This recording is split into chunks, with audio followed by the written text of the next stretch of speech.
File in this September 9, 2017. File photo. Visitors walk across the Yalu River Broken Bridge, right next to the Friendship Bridge connecting China and North Korea in Dandong in northeastern China's Liaoning province. China's increasingly icy posture is thrusting Russia forward as North Korea's preferred diplomatic partner, forcing the Trump administration to turn to Moscow for help in isolating the rogue, nuclear-armed nation. Beijing's close ties to Pyongyang have been strained since leader Kim Jong-un ordered the 2013 execution of his uncle, who had been the country's chief liaison. Since then, the allies, once said to be as close as lips and teeth, have moved further apart over China's adoption of UN sanctions designed to starve North Korea of revenue for its nuclear and missile programs. File in this September 9, 2017. File photo. Visitors walk across the Washington app. China's increasingly icy posture is thrusting Russia forward as North Korea's preferred diplomatic partner, forcing the Trump administration to turn to Moscow for help in isolating the rogue, nuclear-armed nation.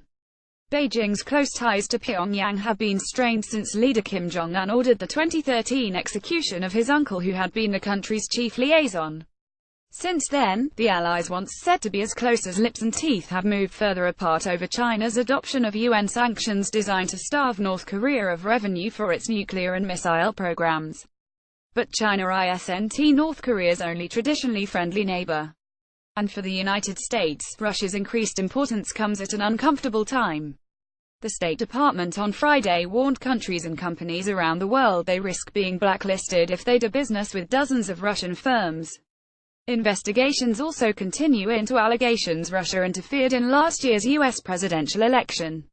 Russia could play a useful diplomatic role, Joseph Yun, the U.S. envoy to North Korea, said in an Associated Press interview.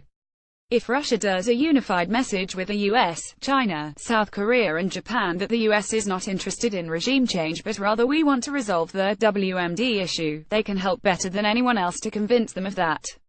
Yoon said he and Secretary of State Rex Tillerson want Moscow to support the international pressure campaign against North Korea by implementing UN sanctions, and to urge the isolated, often inscrutable government to engage in diplomatic efforts. Washington also wants to prevent transfers of weapons technology, amid disputed assessments that North Korea may have acquired a high-performance missile engine through illicit networks in Russia or Ukraine. Like China, Russia has urged a peaceful resolution as Kim and President Donald Trump trade personal insults and threats of war. CIA Director Mike Pompeo recently said Pyongyang is only months away from a nuclear-tipped missile that could strike the United States, a timeline that has raised American alarm and escalated fears of a resumption of the 195,053 Korean War.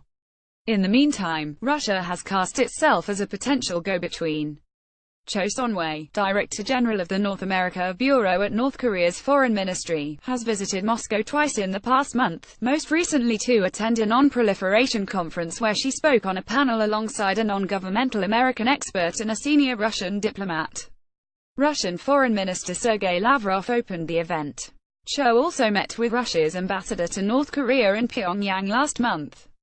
They seem to be communicating, which is good, Yoon said.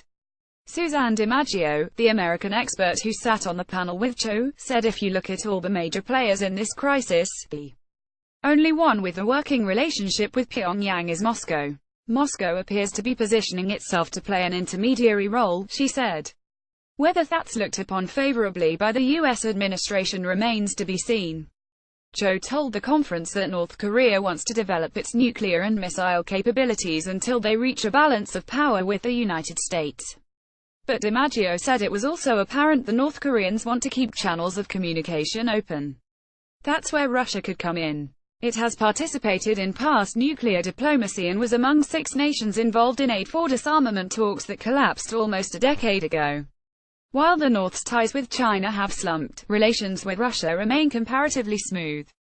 Although Russia, too, has endorsed UN sanctions, it maintains fraternal ties with North Korea dating back to when the Soviet Union trained and supported Kim Il-sung, who later founded North Korea. The USSR then provided economic and military assistance through the Cold War. Russia's influence goes only so far, however. Its commerce with the North is minimal compared to China, which accounts for 90% of North Korea's external trade and has agreed to cutting off crucial imports of coal, iron ore and textiles. Such actions prompted rare North Korean criticism of China in state media this year. China doesn't want war, nor does Russia, and Trump's repeated threats of military action have put him at odds with Russian President Vladimir Putin, who advocates dialogue. Last week, Putin warned North Korea should not be backed into a corner.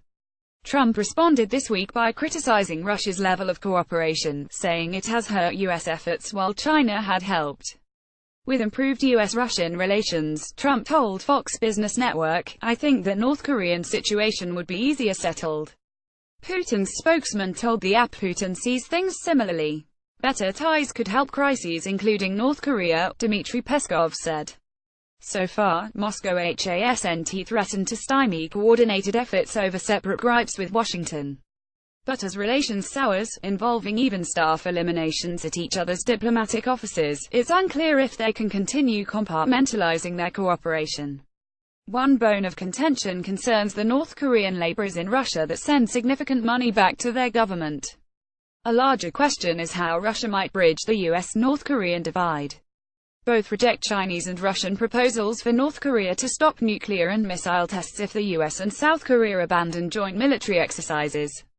H.R. McMaster, Trump's national security advisor, also recently addressed Russia's importance with North Korea, saying it maintained considerable influence.